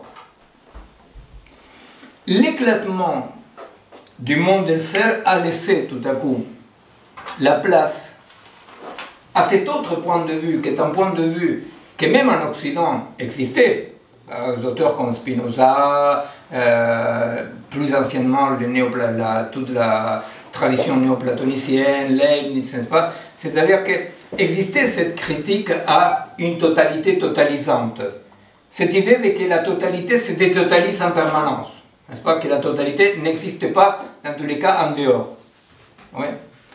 Or, la crise de l'Occident, c'est ce qui va faire que, du coup, l'horizon rationnel ne laisse pas la possibilité épistémologique de penser une résultante en dehors de la situation. Alors, moi, essayons de donner des exemples, non? Par exemple, on dit, nous pouvons dire que, comme dirait Sartre, Merleau-Ponty, mon corps est ma première situation. C'est-à-dire qu'une situation peut être une situation collective, sociale, historique, n'est-ce pas? Mais prenons par exemple que ce soit une personne.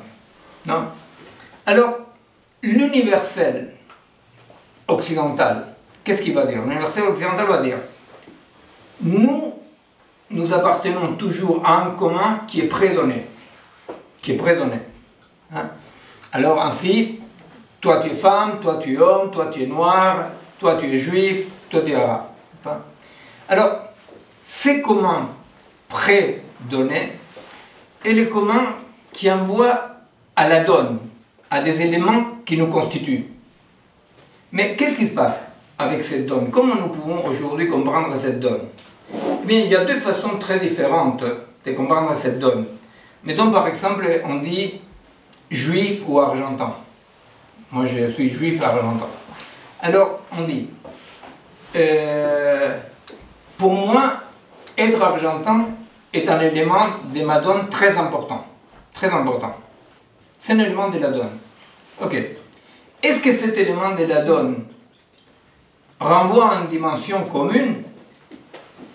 Alors là, simplement, à 3 jours que les Argentins vont élire démocratiquement un nazi comme président, ça me semble un peu difficile de dire que ça renvoie à quoi que ce soit de commun. Vous voyez, quand je vois les militaires, voilà. Vous voyez, alors, il y a un problème. Vous voyez, à chaque fois qu'on veut identifier un élément de la donne avec un commun extérieur, on a un problème. On a un problème. Parce que les éléments de la donne sont très forts, sont très... Vous voyez, par exemple, je suis juif, ma mère, avec son père, se sont échappés d'ici de Paris, et les nazis étaient là, alors, effectivement, les juifs, ben, ça me touche. Alors, mais si j'essaie de projeter cet élément de la donne comme un commun quelconque... Miguel, c'est le donné. Non, la donne. C'est quoi la donne? La donne, c'est ce qui est donné. On dit en français, c'est pas ma langue maternelle. Non, ce n'est pas vrai. Non, mais c'est dingue, c'est colonialiste. Une donne. Il me donne quoi? Je ne te donne rien. Mais on dit un donné, non? Non, modifier la donne, ça existe. La donne, ça existe. C'est dingue. Et tu vois, les Ariens, ils pensent toujours qu'ils peuvent éduquer. En tout cas, c'est donnant. Non, c'est la donne, c'est comme la donne, ça renvoie, tu vois, par exemple, quand tu fais un jeu de cartes, par exemple. L'expression quelle est la donne de départ. Quelle est la donne de départ, la donne, ce sont les éléments qui vont constituer un ensemble. Je comprends parce que je ne joue pas aux cartes, c'est pour ça. Alors donc, chaque fois que, mettons que je prends cet élément-là de ma donne, je dis, bon voilà, il y a l'élément juif. Alors ça peut être, pour chacun de nous, ça peut être très structurant, très profond. J'essaie de l'extérioriser. Alors je vois Netanyahou, vous voyez, je vois les ultra-religieux, et vous voyez, à chaque fois qu'on essaye d'extérioriser un élément de la donne, il y a un mouvement qui est empêché. Sauf si, effectivement, un élément, un vecteur d'ici, avec une force un peu horizontale, essaye d'écraser la multiplicité de la donne. C'est ce qui va faire, c'est les gestes, le mouvement, qui va s'opérer à chaque fois qu'il va apparaître un élément macro qui va faire irruption dans la situation, dans la multiplicité, et qui va dire ce n'est plus le moment de la multiplicité. Vous comprenez? C'est plus le moment de la multiplicité. Maintenant, cette multiplicité doit s'ordonner de façon bipolaire, cette globalité contre cette globalité. Bon, alors, effectivement, là où on a commencé aujourd'hui, excusez-moi les techniciens, et là où on a commencé aujourd'hui, c'est que on disait, effectivement, la grande tentation au milieu de la crise, c'est de dire de quel côté je suis.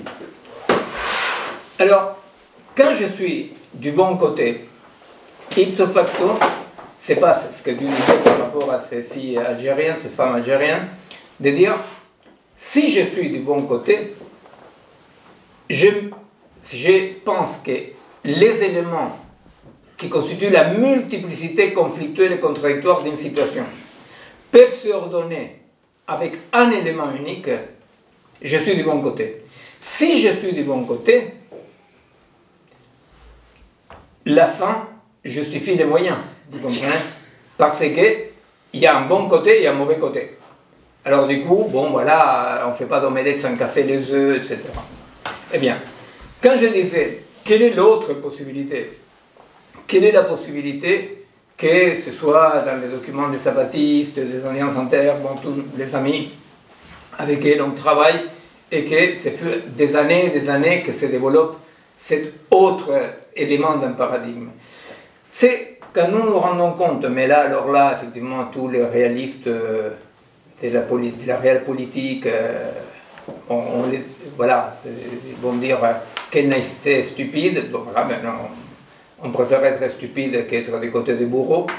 Effectivement, nous, ce qu'on dit, il existe un élément de colonisation de la multiplicité à chaque fois qu'on écrase la multiplicité de la situation au nom d'un élément central et unique.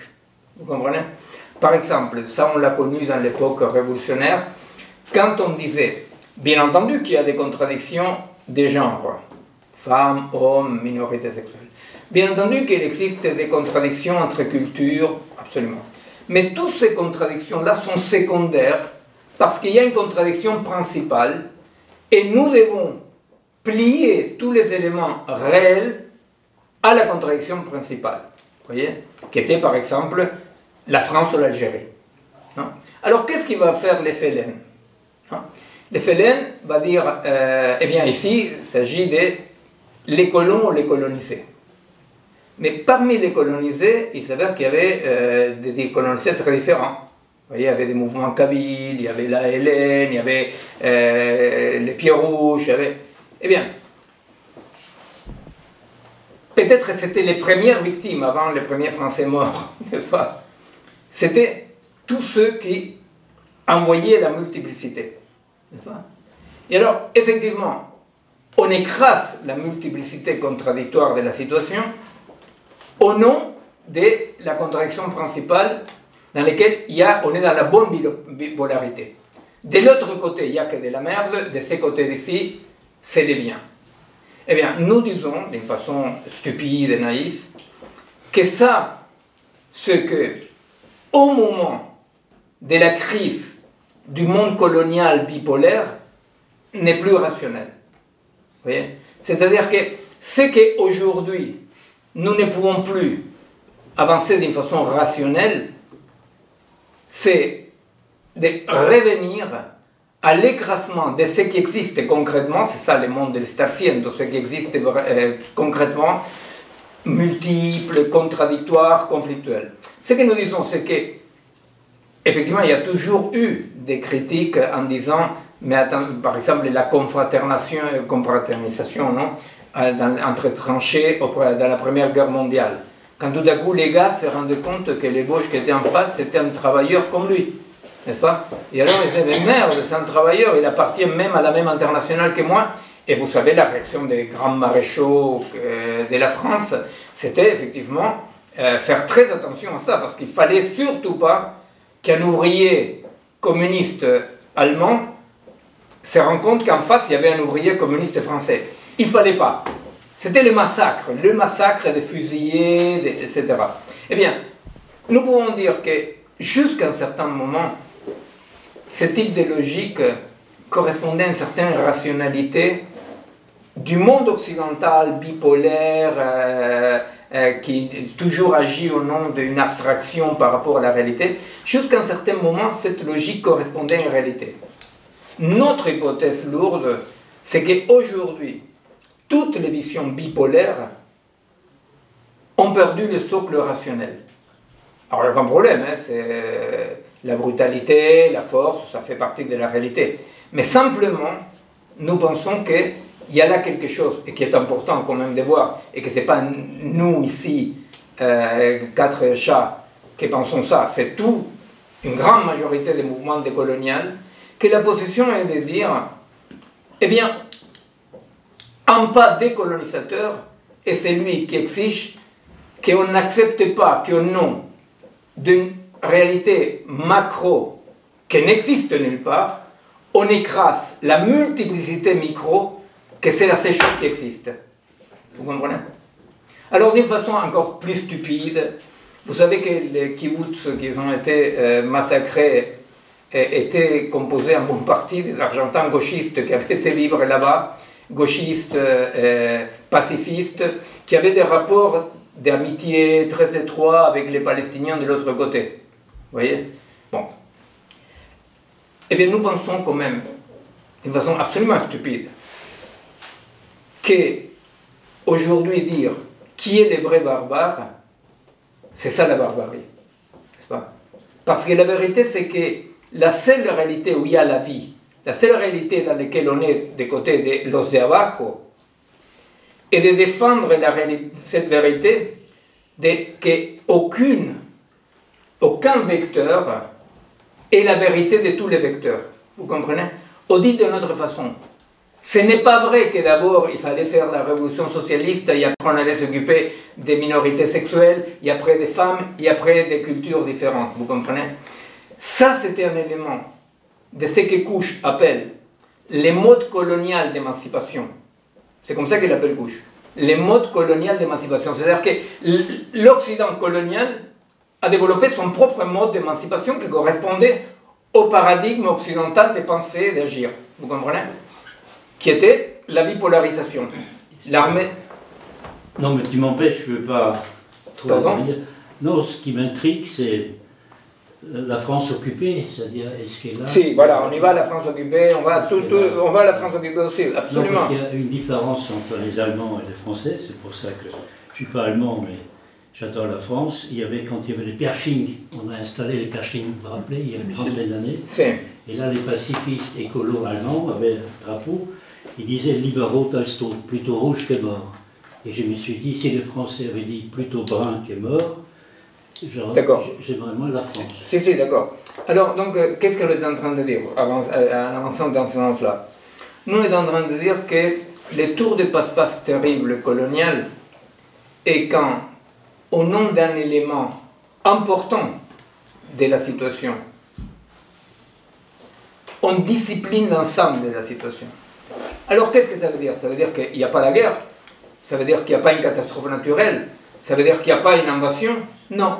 Ça veut dire que pour nous, je ne reviens pas là-bas pour ne pas vous casser les pieds, pour nous, ce que nous voulons dire dans notre lecture, c'est que cet élément macro, son caractère macro, est donné par le fait qu'est un vecteur qui émerge dans toute situation sous des formes différentes, mais qui est un élément des situations. Tu comprends? Il ne s'agit pas de nier qu'il y a un élément macro qui fait irruption. Il fait irruption, l'élément macro. La question, c'est d'où tu les lis et où tu agis. Est-ce que pour agir sur l'élément macro, tu vas accepter les gestes occidentaux et coloniaux d'écraser toutes les différences? Tu sais que Hamas a dialogué avec les Fatah de façon très amicale, non? Ils l'ont chassé de la bande de Gaza au coup de feu. C'est-à-dire que dans le peuple palestinien, comme c'est un peuple vrai, comme le peuple israélien est un peuple vrai, les contradictions sont sauvages, énormes et multiples, n'est-ce pas? Eh bien, donc la question c'est, tout à coup, non, ceux qui occupent les lieux de pouvoir, ceux qui bénéficient, etc., de cette vision de que le macro doit dominer, ils trouvent, comme dans l'exemple que j'ai donné en Argentine, ils trouvent tout à fait intérêt à faire croire que dorénavant, il n'est plus question de la réalité. Alors, notre défi, c'est comment, depuis la réalité concrète, nous pouvons quand même prendre en compte les éléments macro. Tu comprends ce que tu dis? Il ne s'agit absolument pas de dire « Non, mais la France n'était pas occupée » ou « Non, mais il n'y a pas cette guerre ». Tu comprends? Il ne s'agit pas de dire ah non, non, cette guerre ne me regarde pas, moi je suis situationnel, tu vois, c'est-à-dire, cette guerre ne te regarde pas, le missile, tu le reçois sur la gueule, tu vois. Alors, la question c'est que la seule façon qu'aujourd'hui, dans un horizon situationnel, permet d'aborder les éléments macro, c'est dans la différence situationnelle, tu vois. Et moi je pense, sincèrement, hein, que quand tout à coup Manoukian, il dit « Je meurs pour la France », tu vois. Après, on a vu qu'est-ce qu'il a fait, comment s'appellent les poètes communistes Aragon. Aragon qui avait comme mission au Parti communiste d'échanger les noms, de franciser concrètement les noms des résistants, tu vois. Eh bien, il ne s'agissait pas de dire la France n'est pas occupée, il ne faut pas lutter contre l'invaseur. Mais la conséquence que nous voyons, c'est que pendant l'hégémonie occidentale, systématiquement, l'écrasement de toute multiplicité a donné comme résultat une nouvelle type de tyrannie. Peut-être moins dur, plus dur, je ne sais pas, mais en tous les cas, l'écrasement de la multiplicité, toujours... Mais est-ce que pour toi, c'est une multiplicité? Je crois que dans la résistance, il y en a ceux qui ont tué, il y a d'autres qui portent des valises, il y en a qui ont... Non, je ne parle pas de cette multiplicité-là, non, je parle de la multiplicité d'intérêts. Je ne pense pas qu'un ouvrier français, un migrant marocain en France, un bourgeois pétainiste, tu vois, ou bon, tu vois, pétainisme, disons, des droites qui faisaient la résistance aussi. Je ne pense pas que c'était une bonne chose d'écraser la multiplicité au nom d'un vecteur unique. Tu comprends? Je pense que non. Je pense que toujours la conséquence elle est négative. Je pense que ça on le voit au Vietnam. Je l'ai vu personnellement parce que nous avons participé en tant que commando au Nicaragua. Tu vois? Je pense qu'en Algérie, tu vois, les centres de torture pendant la sale guerre, là où ils torturaient les militants du FIS, tu vois, c'était pas des terroristes, là où on torturait les islamistes, c'était les mêmes centres où les Français torturaient, tu vois, ça allait jusque là, l'horreur, tu vois. Alors, Notre hypothèse, cette hypothèse du contre-pouvoir, cette hypothèse d'une pensée situationnelle de la complexité, c'est qu'il faut avoir le courage de maintenir cette multiplicité. Maintenir cette multiplicité, ça veut dire justement ne pas casser le miroir qui te renvoie cette barbarie possible. Parce que garder le miroir de cette barbarie possible, tu vois, et je t'assure que ce n'est pas un effet des manches, ni des blabla, c'est de la pratique de 10 ans de lutte armée, eh bien, avoir ce miroir toujours là, c'est ce qui a empêché à des milliers de combattants révolutionnaires de commettre d'actes de barbarie. Tu vois? C'est ce qui nous a permis, effectivement, de savoir que, comme je le disais la dernière fois, c'est ce qu'avait écrit un des dirigeants du groupe d'intelligence de l'autre guérilla, qui s'appelle Verbitsky. Verbitsky avait écrit quelque chose que c'est fantastique, en pleine résistance à la pire des dictatures. Le mec, il écrit: pour en finir avec l'anthropophagie, on ne peut pas se bouffer les anthropophages. Merde, le mec, il n'était pas à la bibliothèque Sainte-Geneviève en train de penser. Il était dans la pire dictature, c'était un des chefs des services d'intelligence de l'autre guérilla. N'est-ce pas? Et il dit, pour en finir avec l'anthropophagie, on ne peut pas se bouffer les anthropophages. Donc, moi je pense que garder ces miroirs, bien garder ces miroirs, c'est-à-dire que le seul mode d'agir pour ne pas devenir, toi, le barbare, tu vois, c'est de te rappeler, parce que qu'est-ce qui fait ces miroirs, phénoménalement, d'un point de vue psychologique, qu'est-ce qui fait ces miroirs? Tout le monde dort. Qu'est-ce qui fait ces miroirs? Il réfléchit. Il réfléchit. Ces miroirs réfléchissent, mais réfléchit sérieusement. Vous savez à quoi ça réfléchit, ces miroirs? Ces miroirs réfléchissent que toi, tu as des flingues à la main. Oui, et tu peux être barbare. Mais que tu te rappelles que, attention, parce que tu es aussi un barbare en puissance. Et alors, ça agit comme un stop. Vous comprenez? Ça agit comme un stop. Et je ne parle pas de théorie. Je parle de, personnellement, 10 ans d'appartenance à la lutte armée et au moins 30 ans d'expérience de lutte armée des mouvements guévaristes en Amérique latine, dans lesquels, effectivement, on ne s'est pas bouffé les anthropophages. Qu'est-ce qu'on a fait? Moi, je parle parce qu'effectivement, ça peut sembler tellement stupide ce que j'ai dit, mais qu'est-ce qu'on a fait en Argentine? Qu'est-ce qu'ils essayent de faire, les Chiliens? Mais bon, ils essayent de nous imiter, mais bon, c'est compliqué. Et qu'est-ce qu'on a fait? Eh bien, on a jugé les militaires. On a jugé démocratiquement les militaires. Pourquoi est-ce qu'il n'y a pas eu un seul militaire tué? Mais parce qu'on n'est pas pareil. Parce qu'on n'est pas pareil. Tu comprends? Parce que nous, on avait ces miroirs. Eh bien, moi, je pense que ces miroirs, il faut les garder devant nous.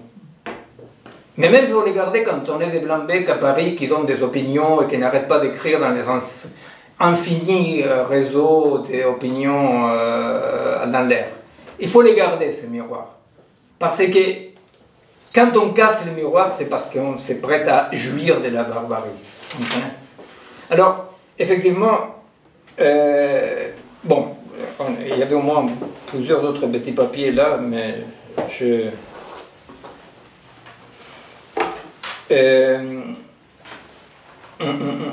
ouais. Disons que, bon, étant donné l'heure, bon, dans tous les cas, ce qu'on va développer les prochaines fois, c'est pendant le restant de séances, non, de séminaires, on va petit à petit développer ce qui finalement a été consigné dans 3 livres qu'on a fait avec les amis latino-américains. Une, c'était fait par un groupe de femmes qui ont participé à ce travail de 2-3 années de réflexion. Je ne sais pas si c'est clair, la réflexion c'était parce qu'il y a 3 ans, on a dit, un groupe de gens, comme ça, très actifs, etc., avec surtout une composante des peuples originaires, comme on dit.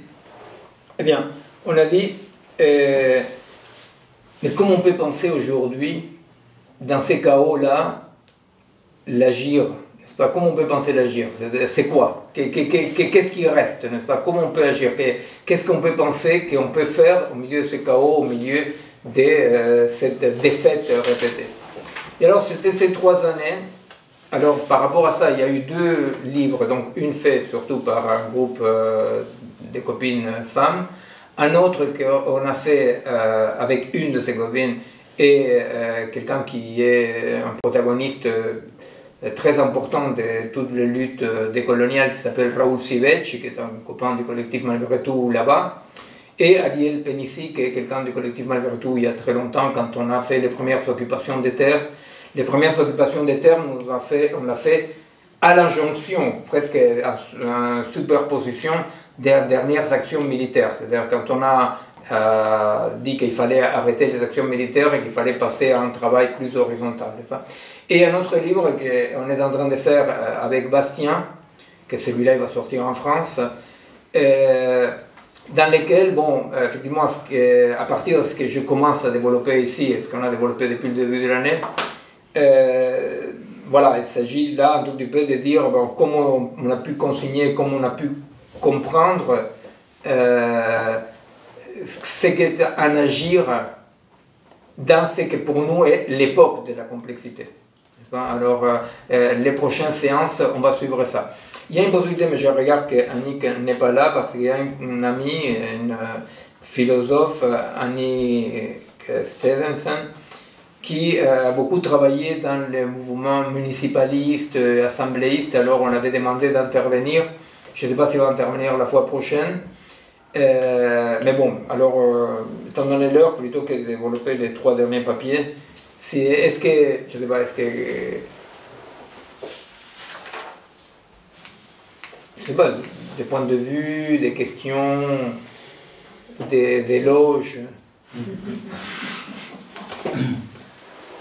Non, Gunther. Je sais l'histoire d'espace vital et tout ça, mais là tu exagères. Là. Non, mais pour moi, la résultante, c'est ce que tu as dit il y a 2 ou 3 séminaires précédents, oui. Quand tu as dit la colonisation par la machine est la plus importante. Oui, tout à fait, tout à fait. C'est devenu tout à fait, tout à fait. Si tu veux, la question de l'algorithme, la colonisation algorithmique agit avec une force horizontale tellement forte, tu vois, que si on tient en force en tête là, le chemin d'un espace vectoriel, tu vois, une situation, tu vois. Alors, pourquoi c'est une situation, non? Pourquoi c'est une situation? Pourquoi ces vecteurs-là font partie d'une situation? Font partie d'une situation les vecteurs qui capturent comme un élément de chaque vecteur la résultante. Vous comprenez? Qu'est-ce qui unifie les vecteurs? Ce qui unifie les vecteurs, et qu'on dit ça c'est une situation, ce sont les vecteurs qui capturent comme un élément la résultante.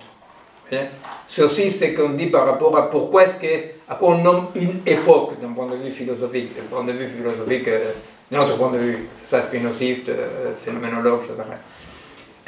On appelle une époque à ces changements, grands changements, qui au-delà de toute conscience, émergent comme des vecteurs importants dans chaque situation. Tu vois, c'est-à-dire que tout le monde est au courant qu'il se passe quelque chose, même si pas tout le monde peut ni être conscient ni les nommer, mais on sent qu'il y a quelque chose qui a changé dans la structuration de la situation. La technique, effectivement, la haute technologie algorithmique, est un élément central de l'époque de la complexité, est devenu très rapidement un élément central, avec une force horizontale très déterritorialisante et qui, effectivement, de par son hypothèse centrale de que tout est algorithme, c'est l'hypothèse de la plupart de mes collègues, n'est-ce pas? Tout est algorithme. Eh bien, dans l'hypothèse que tout est algorithme, il y a une hypothèse très dure, si tu veux, dans le sens délétère, dans le sens de que, non pas qu'il n'existe pas les autres vecteurs qui font partie de la situation, tu vois? C'est-à-dire que c'est pas qu'il y a des objets, ou des matières, ou des vaches, ou des êtres humains, mais tous les éléments de la situation sont constitués d'algorithmes, tu vois? Alors donc, la colonisation algorithmique est très particulière parce qu'elle n'accepte aucune altérité. Dans la colonisation occidentale, il y a une altérité. C'est l'altérité du barbare, de l'Indien, de la femme, tu vois, qui sont humains, mais à une humanité diminuée, tu vois. Mais il y a encore une pensée d'altérité. L'altérité, c'est celui qui résiste. C'est pour ça qu'elle colonise sur le même plan le Zurichois que l'Indien Aymara des Hauts-Plateaux. Les deux sont colonisés exactement au même plan, au même niveau, par cette dislocation de la machine. Tu vois, la colonisation occidentale va coloniser d'abord les pays dits centraux. Il n'y a plus de Bretons, il n'y a plus d'Alsaciens, tu vois, c'est-à-dire tout doit être colonisé, gommé. D'un point de vue scientifique, c'est Einstein et Poincaré dans leur office très pacifique d'unification des poids et des mesures et du temps. Non, qui vont faire 1 kilo est 1 kilo partout. Bon, vous savez qu'un kilo n'est pas 1 kilo partout, 1 kilo ne pèse pas la même quantité, pareil, à 4000 mètres qu'en bas, n'est-ce pas? Bon. Alors, la colonisation est une colonisation globale, tu vois, dans laquelle on fait, c'est l'effort occidental, tu vois, pour faire une sorte d'uniformisation de ce qu'ils vont inventer, le monde. Ils inventent le monde. Ces colonisations-là, ces colonisations-là n'a jamais arrivé à bout. Toujours c'est confronté avec de la résistance. La résistance de la matière, tu vois, qui refuse qu'en minute dure la même chose à 4000 mètres qu'à niveau de la mer. Voilà, tu vois. Mais non, tu vois, c'est-à-dire, d'un point de vue physique, tu ne peux pas homogénéiser ça. Et pareil de dire, l'Indien est un occidental diminué, mais on va les coloniser, on va les éduquer. Toujours à résister, tu vois, à l'algorithme. En principe, rien ne devrait résister, parce que l'hypothèse centrale de la recherche est que tout est algorithmique. Tu vois? Est-ce qu'on ne peut pas dire que la colonisation traditionnelle, c'est quelque chose qui vient d'en haut vers le bas, et l'algorithme devient la situation? C'est l'algorithme détisse la situation. C'est ça, tandis qu'avant, c'était en haut et là, tandis que là, c'est... Absolument. Tu vois, c'est-à-dire, c'est quelque chose qui est comme ça, tu vois, si nous pouvons voir la force colonisatrice qui est co-substantielle du néolibéralisme, bien entendu, tu vois, la force colonisatrice de l'algorithme, si tu la compares à une dictature militaire, tu vois, je ne sais pas, quand, je me souviens, il y a 30 ans, quand on luttait contre cette horreur qui était les bracelets électroniques pour les prisonniers. C'est horrible, parce que tu dis, bon, le mec, soit il est en tôle, soit il n'est pas en tôle, tu vois, mais être dehors, mais faussement dehors, et être tout le temps logé, comme on dit, tu vois, les flics, tu es logé. Et bien maintenant, les gens payent 500, 600 balles pour avoir leur cacaphone de merde, pour être logés tout le temps, ils sont très contents parce qu'ils sont logés, tu vois. Alors donc, cette colonisation, tu vois, contrairement à la dictature des militaires, bah, c'est qu'elle est devenue désirable. Là, on est dans une opposition un tout petit peu caricaturale entre Hobbes et Spinoza, n'est-ce pas? C'est-à-dire, on peut dire que dans le monde del ser, dans le monde occidental, comme dirait Hobbes, non, les humains laissent perdre une partie de leur liberté au nom de la sécurité parce qu'ils vivent avec la crainte. En tant que, disons, dans le monde de l'Estarciendo, ça serait une position spinoziste dans laquelle les liens ne sont pas des liens par peur, sont des liens des puissances agir, etc. Donc, cette différence-là. Eh bien, ce qui est en train de se passer, c'est ça, c'est-à-dire que dans des réalités qui concrètement n'ont rien de tout ce que je disais, de qu'est-ce qui fait un individu, bah, on s'est trompé, on a cru que l'individu c'était les bons hommes et les bonnes femmes qui descendaient dans la rue, on s'est rendu compte que les pouvoirs des bons hommes et bonnes femmes étaient limités par le fait qu'ils n'étaient pas que ça. Ils étaient aussi les immeubles, les métros, les modes de circulation, l'unification du temps, tout. Tu vois? Ok. Eh bien, tout à coup, c'est pas une image, tu vois. Moi, quand je vais en Bolivie, tu vois, c'est horrible quand tu vois les mômes les Indiens qui vivent en forme tribale, communautaire, etc., tu les vois tous avec un téléphone. Tu dis, quelle est l'utilisation de téléphone? Eh bien, c'est une sorte de colonisation totale. C'est là, juste un dernier point pour revenir la prochaine fois, parce que je me rends compte que je suis resté au milieu. Quand j'ai parlé des éléments de la donne, non? Quand je disais la donne, de dire si j'ai quelque chose en moi qui me constitue, qui est être homme, femme, noir, juif, je sais rien, argentin, peu importe, n'est-ce pas? Il y a quelque chose en moi qui, pour moi, ça me constitue. Moi, je disais, c'est là où je dois rester à mi-chemin, cet élément-là ne constitue jamais une donne. Donc, on dit le commun n'est jamais prédonné. Et alors, c'est quoi le commun? Eh bien, le commun, c'est ce que nous faisons avec la donne.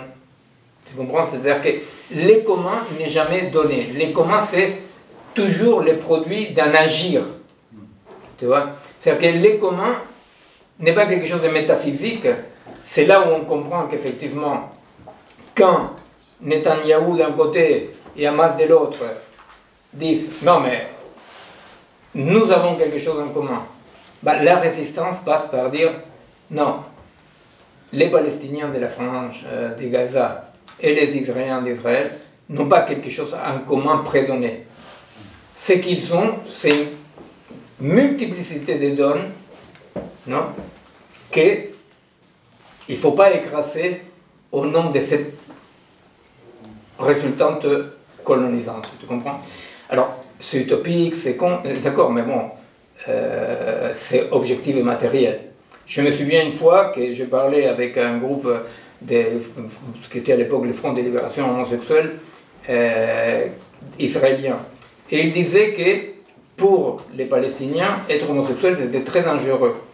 Et alors donc, il y avait une aide là, tu vois, dans laquelle être homosexuel, c'était même pas une partie de la donne, c'était production du commun, tu vois, parce que tout à coup, il y avait une production du commun solidaire entre les homosexuels qui appartenaient à Israël et les homosexuels palestiniens, parce que là, il y avait quelque chose en commun très très fort, c'était une production, tu vois. Eh bien, le totalitarisme, la rupture des miroirs, c'est quand tout à coup, ces communs produits, objectifs et matériels, est détruit au nom d'une abstraction unificatrice. Ça, c'est le monde colonial. Bon, écoutez, on va s'arrêter là pour aujourd'hui, parce que je crois que la garde en bas doit partir, nos gardes de corps en bas doivent partir. Et la prochaine séance, elle est... Le 10 janvier. Non, décembre. Non. Ah ouais, moi j'ai... Ah, Théo. Ah ouais. C'est lesquels jours? Les mercredis? C'est ça. Les mercredis 13... 6 décembre. Les mercredis 6 décembre, c'est la prochaine séance du séminaire, voilà. Et alors, comme d'habitude, je vous dis vainement que vous pouvez nous faire parvenir vos questions, vos éloges, bon, éventuellement une critique, mais bon, à travers les sites. Et que les gens qui nous suivent par YouTube aussi peuvent nous contacter sur les sites. On tient compte des questions, et même si on ne décline pas les questions clairement et de façon nominale, sauf celle de Jérôme et de Gunther, et font partie de la préparation du séminaire. Donc voilà, le 6 décembre, on se revoit, et voilà. Je peux faire l'éloge? Ah, ça oui. Non, mais enregistre. Non, son admiration quand tu étais à la CGT Argentine. Ah, tu m'as vu? Tu as vu le truc de la CGT? Non, tu en as parlé. Tu as dit c'est plus important, même quelqu'un qui n'est pas dans la lutte des classes, mais qui a compris la colonisation. Ah ouais. Et là, tu étais courageux. C'était pas la CGT, parce que la CGT, elle est fasciste et bureaucratique. Il y a 2 centrales de travailleurs de gauche. En Argentine. En Argentine. En Argentine. Déjà, on a pas mal d'ennemis. La prochaine fois, il va y avoir 14 gars. Non. La CGT en Argentine, c'est la tradition péroniste, fasciste, tu vois, terrible. Et alors, il y a 2 centrales syndicales de gauche, tu vois, les deux m'ont invité, tu vois, voilà, pour le moment, ils m'ont invité. Et alors, effectivement, tu vois, en parlant de, oui, c'est exactement, en disant,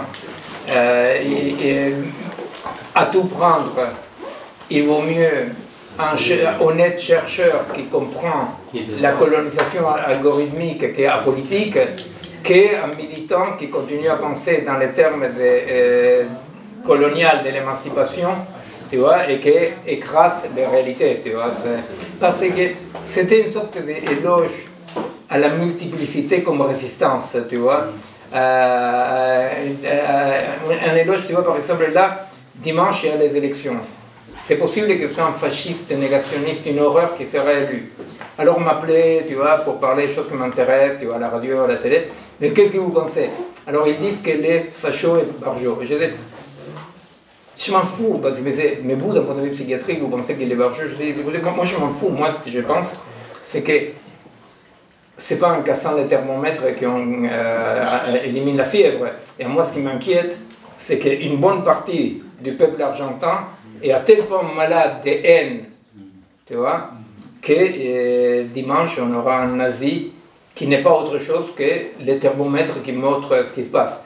Alors, effectivement, honnêtement, on va tous préférer que l'idiot gagne par rapport aux nazis. Mais c'est quand même triste, tu vois, que systématiquement, toute la puissance multiple, tous les 5 ans, 4 ans, ça dépend des pays, est capturée par une fausse controverse macro entre un fâcheux et un idiot. Tu vois? Alors, c'est vraiment très malheureux. Parce que c'est ce qui existe, c'est cette multiplicité. Tu vois? Tu vois, tous ceux qui vont aller voter l'idiot dimanche prochain, et j'espère que l'idiot va gagner, tu vois? Mais tous ceux qui vont aller voter l'idiot, ils n'ont rien en commun, tu vois? C'est-à-dire, mais l'idiot, une fois qu'il gagne, il a dit vous avez voté pour moi, boum, tu vois? Et il faut avancer dans l'autre sens, tu comprends? Il faut avancer dans le sens de dire non, on n'accepte pas comme projet l'écrasement de la multiplicité, tu vois? Bien. Alors n'écrasez pas la multiplicité quand vous sortez d'ici. Hein.